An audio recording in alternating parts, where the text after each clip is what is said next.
based on a true story. When Hollywood tells us that something is based on a true story, just how true is it? How can we know?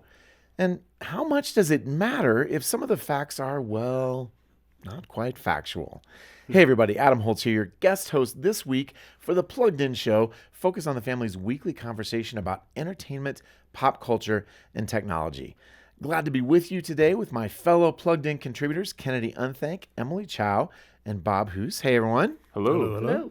Well, today we're going to be talking about a genre of movies we've come to know as biopics, which of course is short for biographical pictures, as in a movie that tells the story of someone's life or a particular event or moment in history.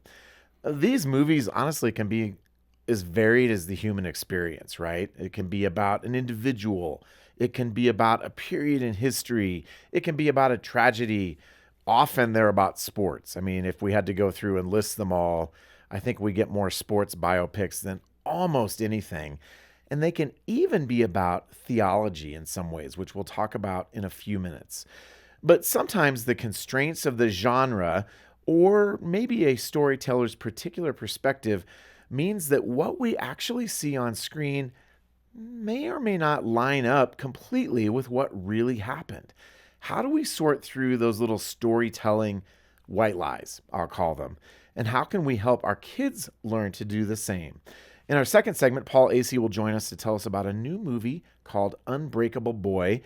Coincidentally, it's based on a true story too. Well, thanks for joining us today. We love having you at the table for our conversations each week. And if there's something that really stands out to you as we talk today, be sure to let us know at team@thepluggedinshow.com. We would love to hear what you think as well. Well, let's dive in. There's an obvious icebreaker question today, and that is this. What is your favorite biographical movie and why? Why? And why? In a world I wasn't prepared for the why. No, I'm just kidding. full of biographical movies. Pick one. I will say A Beautiful Mind, Yeah? which is about John Nash. Okay. I have an economics minor, so Oh, okay. I really like all the game theory You have an stuff. economics minor. Surprise. Wow. How did I not know that? I feel remiss in not having looked at your resume closely enough when we hired you. Or maybe you didn't put your minor on. Anyway, back to thought you, he was Kennedy. a writer. We thought he was a writer. Man. No writing experience whatsoever. But I mean, I know a lot of the movie is exaggerated. Yeah. Which is kind of what our conversation is going to be about. But I really like the complexities of what they get into with him. This really brilliant man who develops schizophrenia and is really just trying to struggle through all the relationship issues that come with that, and the just trying to get accepted essentially by society, and I think it really tells a really compelling story to boot as well. Yeah. So. Yeah. Interestingly enough, Is that yours too? No, Okay. but I was thinking about that one, and I was thinking, that's one of the issues with biopics is that they're about real people. Yeah. And real lives don't necessarily fit the template for a great story. Right. Like, for example, when I watched that movie, and I liked the movie, but I wanted so desperately for all those spy things to be real. Yeah. I wanted, the things that he was sort of imagining, I wanted them to come to fruition where, yes, there were codes everywhere, but no, it's not the way it worked. Yeah. Anyway, I think that's a really good choice. Mine would be The Elephant Man. Wow. The original one from Is there? I didn't know there was there's a one remake. from the 1980s. We haven't even done a biopic for everyone yet. How can we? Yeah, with the original, the one with John Hurt, who plays Yeah. John Merrick. Anyway, it's a story about this guy who has these massive physical deformities because of a genetic disease that he has to struggle with. And so from the time he's just a boy onward, he's essentially put into a circus sideshow. Yeah. And they use it as a freak show until this doctor discovers him and realizes this isn't just some mindless creature that they've put in this show. This is a brilliant young man that basically has suffered his whole life. Yeah. And so it turns into this, for me, it was just a very emotional movie. Especially there's one particular scene between John Merrick and this movie star, who was played by Anne Bancroft. And, man, I found it, when she was sitting there talking to him, I found it so emotional. I mean, I remember watching this movie for the first time in the theater and just openly weeping because of the situation and the things that this man had gone through. Anyway, I thought it was a very powerful film. Okay. Emily? All right. So one quick thing before I give my answer. The disclaimer. No, the disclaimer is only that if you're sitting here and you're like, biopic, you never realized what that word was, and you're like me, let me just say, if you've been pronouncing it biopic, you're not alone. There are others out there. I think I learned only recently that it was pronounced biopic. And of course, as soon as I think it was one of those things where I'd always seen it written on a page, but I'd never heard it pronounced out loud. So when I did, I was like, oh, that makes sense. I don't like it, but it makes sense. So, no. So my answer, we're going to go the sports route. Okay. Remember the Titans. Oh, yeah. Like, come on. Yep. I don't even think I have to go into that, but you got Denzel Washington. You got a super young Ryan Gosling. Like, he was a Gosling at that point, you know? Like, oh my gosh, she's such a baby in that film. Little Hayden Panettiere, like when she was like this tall, you know? Well, she's not much taller now. But, man, Before Heroes. yeah, exactly. But yeah, no, that is probably one of my favorite biopics. So I have any number that I could choose from. I will come at it from a slightly different direction. I am going to say the 1976 version of Midway.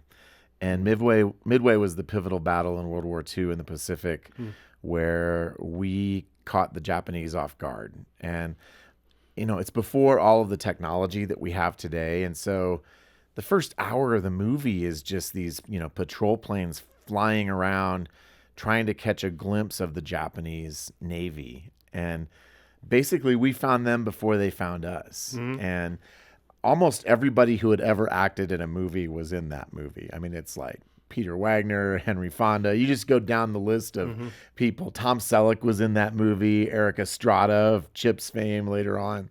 And you're like, wow, I can't believe that person was in the movie. And the other fun fact is that the soundtrack was done by John Williams. And if you watch it, you will hear John Williams doing sort of a dry run on the Death Star attack music because he uses very similar motifs with flutes kind of creating tension, and it's amazing. And it's one of my favorite war movies and probably my favorite biopic. Yes, Emily. So I personally have nothing against John Williams. I love his You better compositions. Not. No, I love his music. But I have an aunt who's a professional musician. She hates it because his stuff does sound very similar, and she's like, he has no variety, and so she hates his music. But I'm just like, okay, but come on. Like the Imperial March, like right.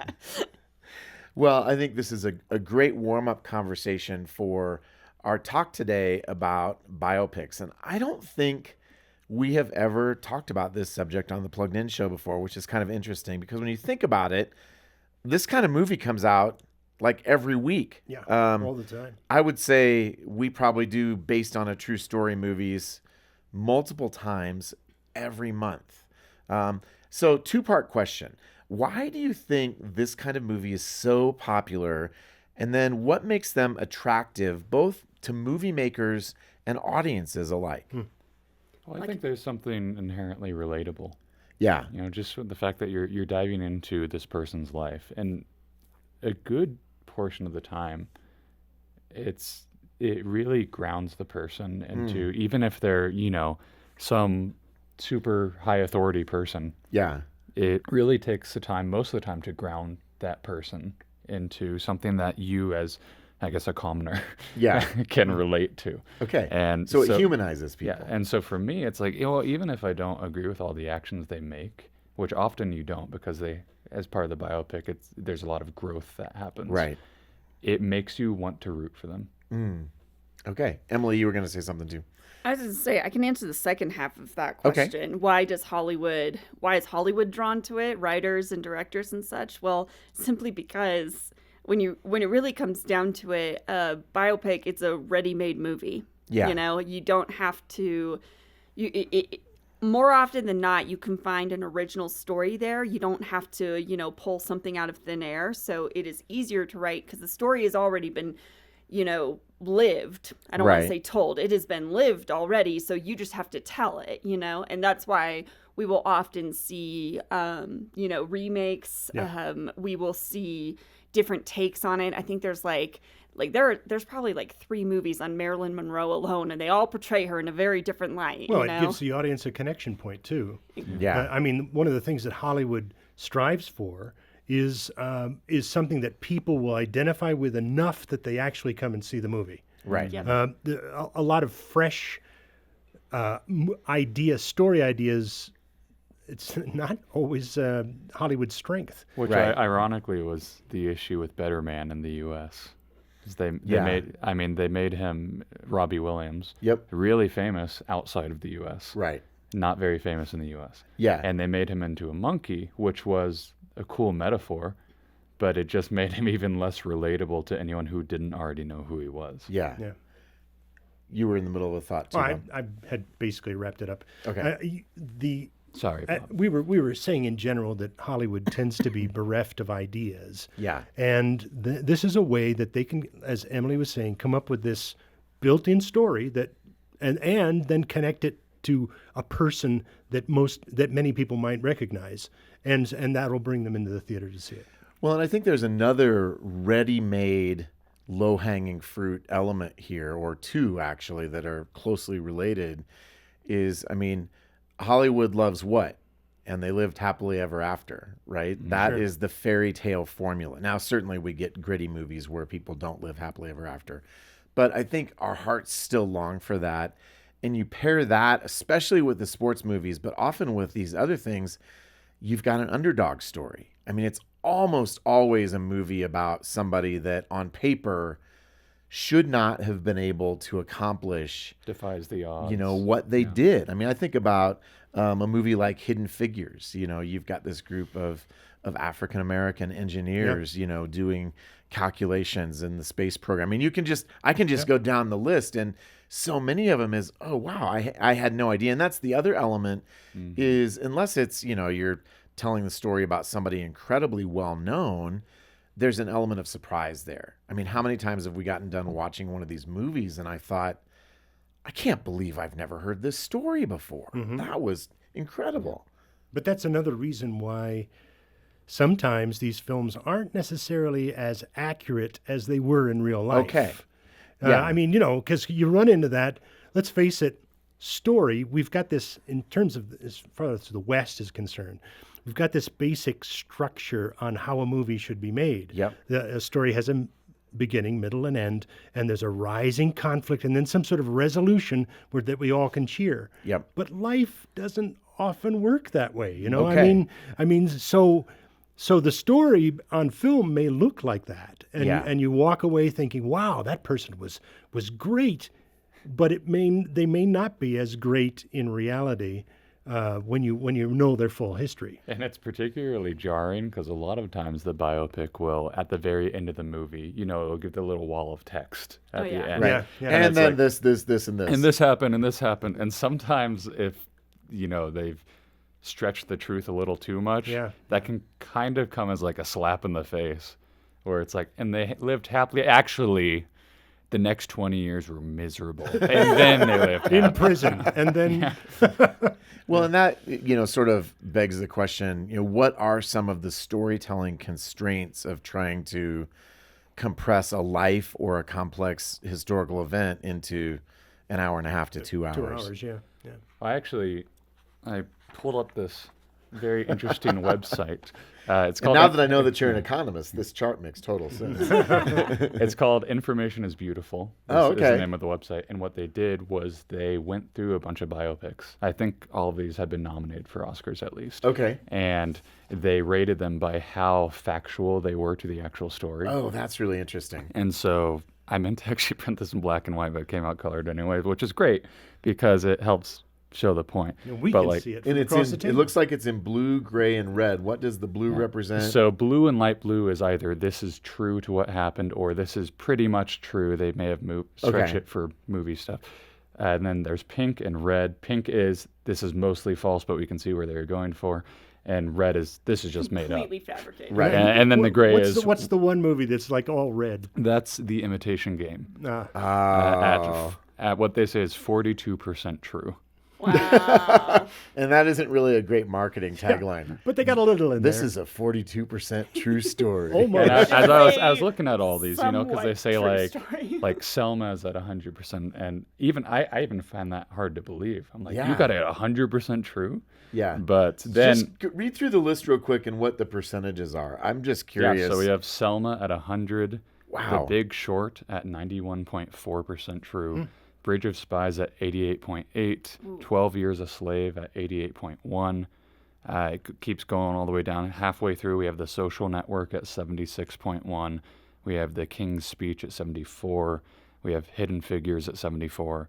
And then we go all the way down. American Sniper, 56.9. Hacksaw Yeah, I knew Ridge, that one 52.7. And then Imitation Game, 42.3. Wow. What I found interesting looking at this, because on the actual website you can click and see like specific scenes where they're Yeah. sourcing facts and stuff. But as I was looking at this overview, I was thinking, okay, hero's journey, rising action, climax, resolution. Yep. And I was like, those seem to be the main areas where these tend to have these big splotches of red of this part is made up. And I Okay. think that speaks more towards we don't very often have very natural rising action, climax, and resolution. Right. There's usually not Life doesn't work that in way. life. Yeah. there's yeah. usually not a single inciting incident Right. in a person's life like there is in the biopic that represents them. There's usually not a moment where it's like, and then everything's okay after Right. then. And so I think that's where a lot of these movies have their issues is because they have these complex characters, but they say, we have 2 hours and we need to Yeah. summarize everything. So we're going to throw away this important detail Yeah. because we just don't have time for it. Well, or you get it in like this montage, right? Like I saw the movie Reagan and reviewed it last year, and really lovely movie about Ronald Reagan, and Dennis Quaid played him, and it was also a sympathetic movie in that he's portrayed, in a very winsome, approachable way. Back in the day, Reagan had all manner of critics, and a lot of people who reviewed the movie from a critical perspective said, we don't like the movie because, it's a hagiography, right? A hagiography is a genre where you take a saint and you try to make their life look as good as possible. And at the end, there's this big montage of, and then we had Iran-Contra, and then we had Iran-Contra, and all of this stuff, sort of like, okay, here's a footnote on the controversial points, and then, him getting Alzheimer's and dying. It was a very emotionally satisfying movie, but a historian might say, Yeah. wait a minute Yeah. here. Well, and that's the problem with a lot of biopics. Okay, let's say they're doing a biopic about a rapper. Yeah. He may have created some incredible music and come out with things that actually move the needle in terms of public perception of a certain issue. But on the other hand, may have actually lived a rather coarse life. Yeah. And with drugs and all that. And if you make this person into a hero and everybody looks and says, well, look at all he did and he was just perfect. He was great. It elevates people sometimes that may not be worthy of that kind of elevation. Yep. And then there are definitely movies where we get a pretty unvarnished portrait of somebody that is fairly accurate. I think about Oppenheimer. Robert Oppenheimer wasn't a particularly likable man. Yeah. The movie itself, I thought, was well done. A lot of R-rated content. So if you're interested, definitely check out our full review first, because there are any number of things that might cause you to tap the brakes. But even at the end, you feel like he has suffered some injustice, but he was a fascinating character, but he wasn't particularly likable. And I think that's the issue that a lot of people making biopics have to face, is that you have to do this duality between truth and what's relevant to the story. Yep. Because not everything, though it may be true, is pertinent to the story. I mean, it's a thing that you learn in journalism school, is yes, this fact may be true, but it's not exactly something that you need to tell the reader, because at some point you're just overloading them with information. Well, not just that, but like some things just aren't interesting to portray in films, So like, even if the information is pertinent to the story, you want to find a different way, a more compelling way to tell that information. So like in journalism, you would just present the facts. But in film school, what you learn is that whatever is in your movie, and believe me, a lot of directors and writers do not follow this rule, but anything that's in your movie needs to move the story along and needs to be interesting. It needs to be worth the 2 minutes worth of film that it is taking up, because otherwise people are going to tune out and turn off, you know? Were you done with your thought, Kennedy? Yeah. So I was going to say, in knowing all of that, then how do we as parents help our kids process these biopics? Because since there are so many, and oftentimes we'll be watching them together as a family. Yeah. And if things aren't exactly true, like your scale was showing us, or if they are heading in certain directions that we don't necessarily think is justified in terms of holding someone up as a hero, how do we as parents deal with that and help kids deal with that? I mean, I think the easiest way is just be like, why don't you go look them up? Why don't you go read their story for yourself? Because, like, my husband does this. If he watches a movie that he finds compelling that's a biopic, he will go online and I'm not endorsing Wikipedia. I know that, all teachers everywhere are going to... they're going to be mad at, they're going to be like, oh, don't tell people to look at Wikipedia. Regardless, though, he'll go to the Wikipedia page and he'll just read their biography and just, because he doesn't want to read, a full-on book or anything necessarily. He just wants to see I'm kind of curious how much of this story was actually true that I just watched. And so, he'll just kind of do a quick little comparison and be like, oh, interesting. Well, it's as simple as that. And sometimes, depending on how accurate a movie is or isn't, that will even come out in the news. Like we saw Bonhoeffer, pastor, spy, assassin. And if you're not familiar with Dietrich Bonhoeffer, he was allegedly involved in a plot to assassinate Hitler during World War II. And I say allegedly because after the film came out, there was a fair bit of pushback from historians about the way it depicted him.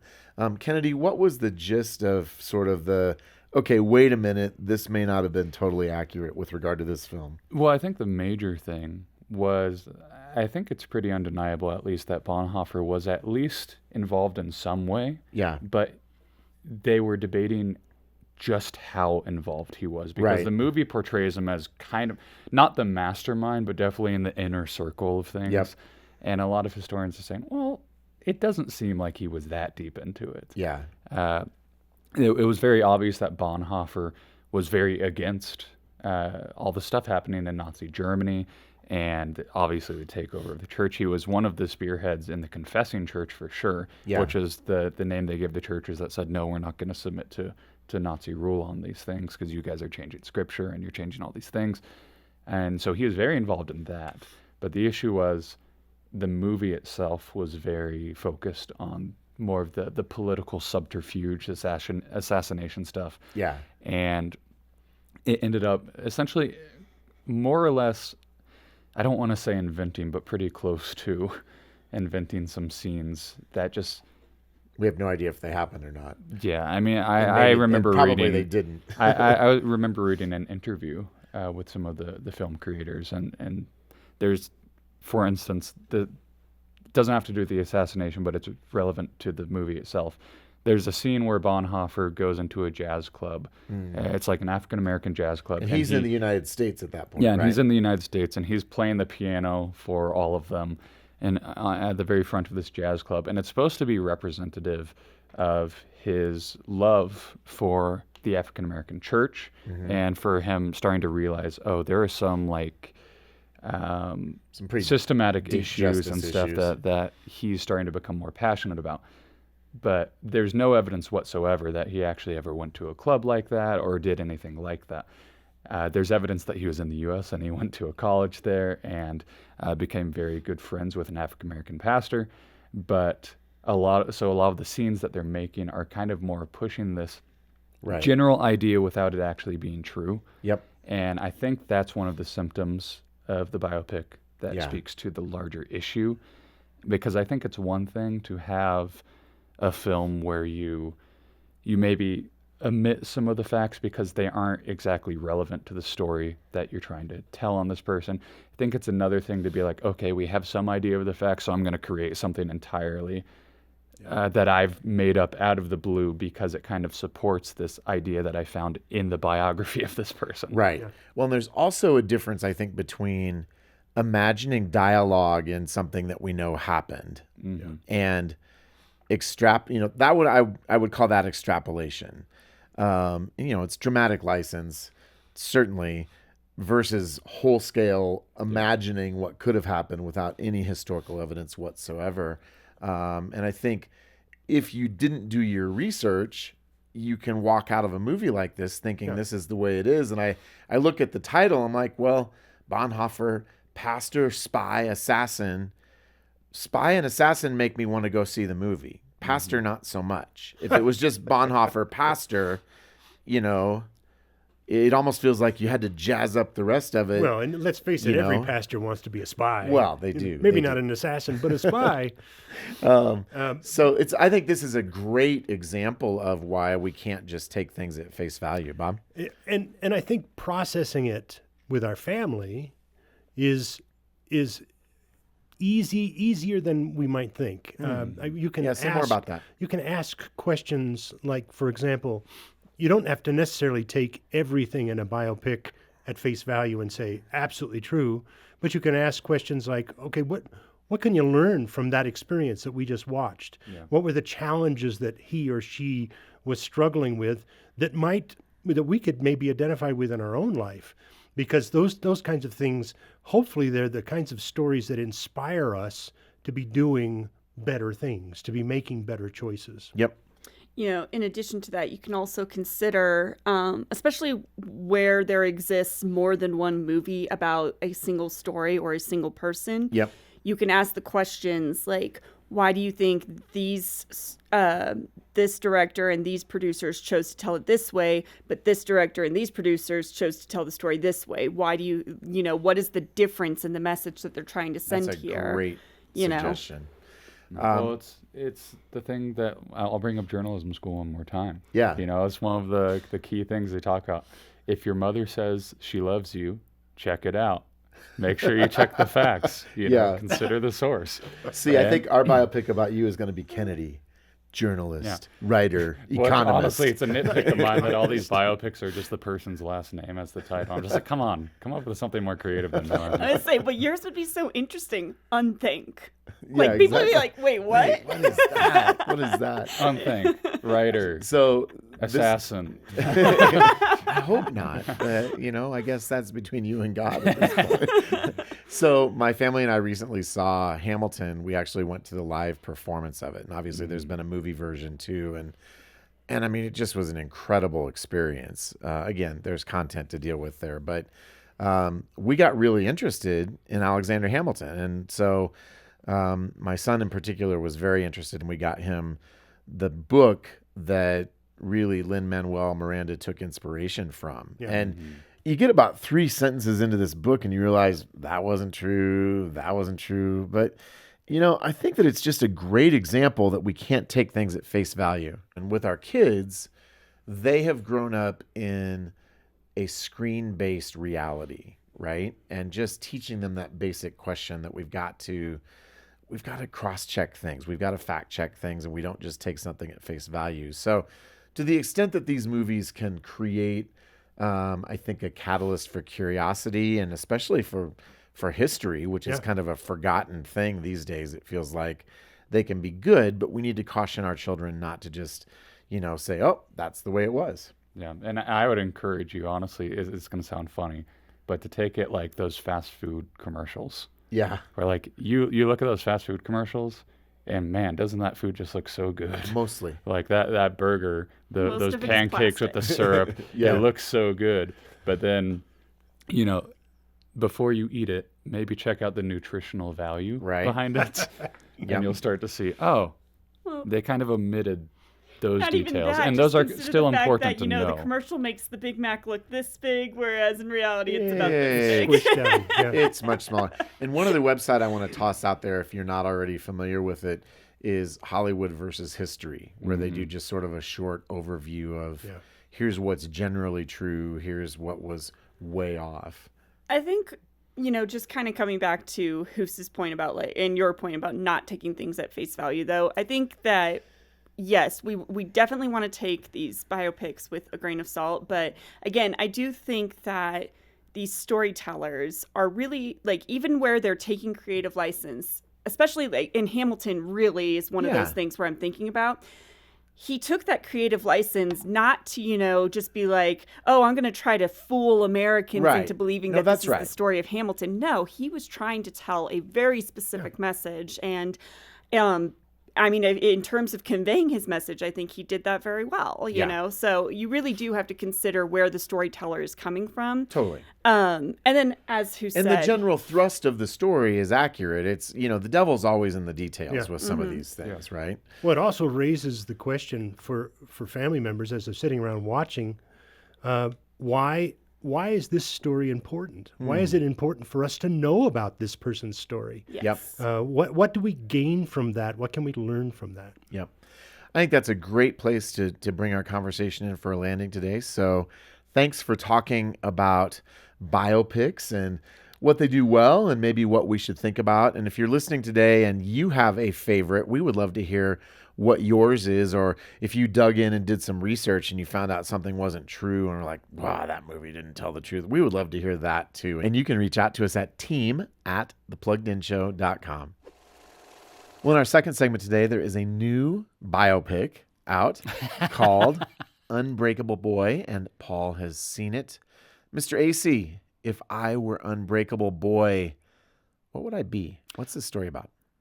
Well, that is the question, isn't it? So yeah, that's why I asked it. So you could actually read the title in two different ways. Okay. Most superficially and most obviously, it would be this 13-year-old boy named Austin. Okay. He has bone brittle disease. He has this condition where he actually breaks his bones if he just jumps like 6 inches or falls or anything like that. He has some serious breakage in his bones. He also suffers from autism. Oh, wow. Now, this makes for a very challenging environment to raise him in because he is a very enthusiastic child. He loves to talk, and he loves to talk about all the things that really excite him, much like you, actually, now that I'm thinking about it. I see. But when you're talking about We're all evangelists, Paul. Every single one of us will talk about the things that excite us. He loves Star Wars, by the way. Oh, that's good. So, so he presents a little bit of a challenge. Because when he gets excited, he's more likely to hurt himself. Well, he just talks all the time, and the fact that he's always going to the emergency room. By the time we're done with the movie, he's had something like 40-something breaks. Oh. We don't see all of them, and it's sort of narrated by Austin, so we just sort of get this rendition of what he's done. But because he is a challenging kid to raise, the parents can be a little frazzled. And the father especially, his name is Scott. He is played by Zachary Levi, who everybody is familiar with from Shazam and from American Underdog. Yep. He is the dad, and he is struggling with his role as father. And some of those struggles come out with dependence on alcohol, shall we say. So you could also read the title as being about him, too. So it sounds like there's a lot going on here. It's based on a true story. Correct. What did you take away from it? I mean, it feels like we've got inspiration potential all over the place, but also some really hard true life things to navigate too. I think both of those are absolutely right on the money. The takeaway, I saw this at a really interesting point in my own journey, right? We talk often on this podcast about how it's not even it's a two-way street. Watching a movie is a two-way street. The movie brings something to you, but you also bring something to the movie. That's a great point. And in this particular moment, I was very primed for these movies' messages. Okay. Because the Zachary Levi character, Scott, he is dealing with his insecurities as a father. He's trying to grapple with. He says at one point, I feel like I'm failing every day as a husband and as a father. And the harder I try, the worse I fail. That's sort of where he was sort of thinking. But the thing that was really powerful in this movie is the idea that we're all broken, that we're all struggling.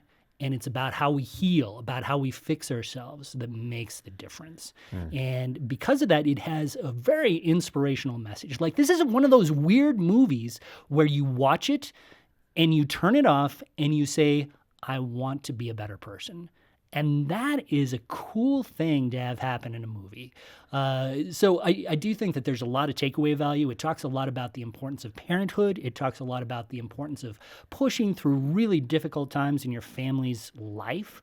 And it talks about how we need to be seen. The boy, Austin, he says a couple of times that he doesn't know if his father ever truly sees him because he's just so hard to understand. Well, and he gets objectified probably because of his problems. Right. That becomes the lens, right? Right. It really does. So the moments where he feels like his father sees him and sees what he's seen, those are really powerful moments in the film. So, question, who's this movie for? Like, with the young character, you might think it's a kid's movie, but it sounds more like a movie for parents than a movie that kids or teens are going to enjoy.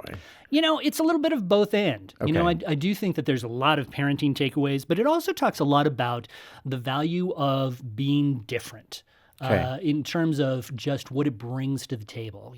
Austin, he goes to a regular school, and the kids around him, for the most part, love him. There's a moment where it talks a little bit about where he loves being around these typical kids, so to speak, air quotes there. Right. But the kids learn from him too. And so there's a beauty in trying to embrace people who are a little bit different from you and what you can learn from them. Mm-hmm. It reminds me, it sounds a lot like the movie Wonder from a couple of years ago. As a matter of fact, there's a lot of people who were behind Wonder who are behind this movie as well. This movie is directed by John Gunn, who is a really popular Christian director, and you do have some Christian content woven in. It's fairly subtle. But it's not really a Christian movie per se, is it? I would say that the Christian adjacent. Christian adjacent feels about right. It is done by the Kingdom Story Company. Okay. So it does definitely have some very noticeable Christian elements. Okay. But not so much that you would walk into the movie as a non-Christian Yeah. and be a little bit repelled by it. Well, and those are the stories that Kingdom Story kind of tends to Yeah. focus on. So Yeah. it sounds like a similar kind of narrative approach. And other than maybe the hard thematic element of alcoholism, which could be something It's really tricky. some people would want to be aware of, Yeah. is there anything else here that There are. content-wise? There are, yeah, because this is sort of Christian adjacent. There are some content issues that surprise me a little bit. Now, I personally feel like a lot of the issues, and I will not say there's a lot. There's one mild profanity that you're going to need to worry about. Okay. There are some misuses of God's name. That one profanity is said by Austin when his medication is off, and it's a really powerful moment. So it actually feeds into the story well. It's a PG movie. the profanity is something you're going to need to watch out for, and the drinking dependence is definitely a huge theme throughout the film. So those are probably the things that you would most want to watch out for. Also, Austin was conceived out of wedlock. Okay. The parents do get married. Okay. And they eventually come into a church type of environment, but it's a little rocky of a road. Okay. So some things to be aware of, but overall, an inspirational movie, a movie that it sounds like makes you want to be a better human being. I think that's how you described it. Well, it really did. For me, there are people who are probably going to walk away from this movie and think, oh, maybe it's a little bit too sentimental. I'm a sucker for sentimental movies. Amen. I really too. love those movies that pull on your People heartstrings. think we're crusty cynics, but really we've got a heart of gold underneath. Well, it's really true. I think that the powerful emotional message of this movie, it does encourage you in a way that a lot of other movies don't, and I appreciated that. That's great. And again, the movie is called The Unbreakable Boy, and it'll be in theaters this weekend. Well, each week on the Plugged In Show, we play a game. This is one of my favorite segments. And this week, we are going to play a game called Pop Rumble. Kennedy, this is your brainchild. So tell us exactly what is happening here. You're our greatest showman. You are our greatest showman. Wow, thanks, guys. Speaking of biopics. Yes. Yes. So in one side of the ring, we have one cup that is filled with the names of various characters from TV shows, movies, and the occasional video game. You will all draw one character from this cup, and provided you know who it is, we will continue with the game, wherein I move to the other half of the ring, the second cup, wherein I pull out a competition for your characters who you have chosen to compete in. So you will have to tell me why your character's particular set of skills, nunchuck skills, bow hunting skills, computer hacking skills, why they could use those skills to win that competition faster or better than the other players' characters. And this is qualitative, not quantitative. Yes, Like it Pop is Culture qualitative. Connection is. We give you a Everyone knows lightning that round. Batman has a cape, but you have to tell me how that cape helps him in that Why situation. does it matter? Okay, fair enough. All right, I Adam, will- you go first. I will pick first. Not looking, making a mess. Righty? Okay, Righty? Scooby. I got Scooby-Doo. Scooby-Doo. That's Scooby-Doo. All right, Bob. I was Scooby-Doo for Halloween one year. Oh, man, this is going to be a loser. Good. Wally. Wow. Wowie. Emily? That's a great one. What are you talking No, about? he's He's just can't winged by compete. adorable He'll- Miss He'll Alone. just sort of float around going, Wally. Mr. Incredible. Bob Oh, Parr. man. Well, now Man. what is our Right, I challenge? Wow, like we got this. a whole animated fight going on. Okay, it's got to be something where you're processing junk, and I'll win. Right? Well, in a manner of speaking, Okay. winning in a game of Monopoly. Oh, Winning in a game. Who do you guys have of again? You and Monopoly. Wally. What was yours? Scooby-Doo. Oh, okay. Scooby-Doo. In a game consisting of Wally, Scooby-Doo, and Mr. Incredible Bob Parr, for those who are educated. Here Oh, we boy. go. Who wants to go first? You have 30 seconds. Oh, I'll go first. I'll Okay. go first because I have absolutely no idea what I'm going to say, and I enjoy making that up as I go. So I'm ready. All right. Go. So Scooby-Doo would win because he would just really not pay attention to the counting and just jump spaces. So he would get around the board faster, which means he would get to Boardwalk and Park Place first. And I think that his general not really caring about the rules is an asset here because even if he didn't have money, he would probably be able to buy those. And so, and he would ride in that little car, or he might even get the little dog piece. There's a dog piece, and Scooby-Doo is a dog. So there you go. I think Scooby-Doo wins. Strongly disagree. That was a good sound, I was Bob. wondering how Scooby-Doo would actually buy anything, but Bob, it's not your job to critique my character or my performance It is Well, it is my during job, his It is during his 30 turn. seconds. during your 30 seconds. All right. With that, Bob, do you want to go next? sure, I'll go next with Wally. Here we go. Wally. Wally is from a planet full of junk, so the fact is that he's probably got 100 different Monopoly games at his access. So he'll know all the ins and outs of the Monopoly games and have the best board that he can place out there. And he also is a collector of videos. So he'll have videos of game players playing Monopoly and be able to make the right choices. And unlike Scooby-Doo, he could actually... So you'll never know. He could actually what? Finish No, your I thought. won't say. No, it won't count towards your answer. I am curious though. Well, but I mean, he could access things because he has digits, whereas Scooby Doo is a dog and can Scooby only doesn't. You say that like it's a has bad to thing. lick things up, and Wally can pick things up. And anyway, Right. there you go. Clearly, you've never seen a All right, Scooby-Doo Emily. show. You've had the minute advantage to think. I don't know if that's an advantage or not. I've had the ability to overthink. Well, we'll see where that leads you. Yeah, we'll see what happens. Ready? Go. I think the fact that Mr. Incredible is actually a human being means that he would be able to outplay both of these guys. Because, yes, Wally would have all the different versions, but I don't think Wally would actually understand how the game is played. But, you know, when worst comes to worst, Mr. Incredible is very strong, and he could just, you know, as we all have done, flip the board when he is done. He could just be like, I'm done. No, you win. I'm over it. Well, I mean, at that point, nobody wins. I don't think I ever want to play Monopoly with you. If Right? you're flipping the board, come on. I've actually come never on. flipped a board. I've done it in Risk. I have like 4 different versions Risk, of but Monopoly at after home. 4 days, you got what else can you do, right? Never All flipped a right, board. and now Kennedy, I think you get Yes, to I've render heard- judgment. I've heard many compelling and many not so compelling arguments. Yeah. I fear mine is in the latter category. I gotta say, Emily, you were making a decent argument, and Until I then talked about flipping you the board. said, "You win." And then I was like, oh, wait. And I think in that voluntary concession, I have to give it to Wally. Yeah. I agree. Specifically I was because afraid it you would go talk, that not way. only did you talk about him having access to many a board, but also access to many a video of how to play the game. Right. And darn it, Bob, that was just really good. Cool. I actually thought that was a really good answer. Well, and I thought Wally was the worst choice I possibly could make, but yeah. hooray! Well, You just have to play it to Kennedy's like interest, because That's right. You know. yeah. I So never I should have spoken about math at least. Right? math and journalism. Yeah.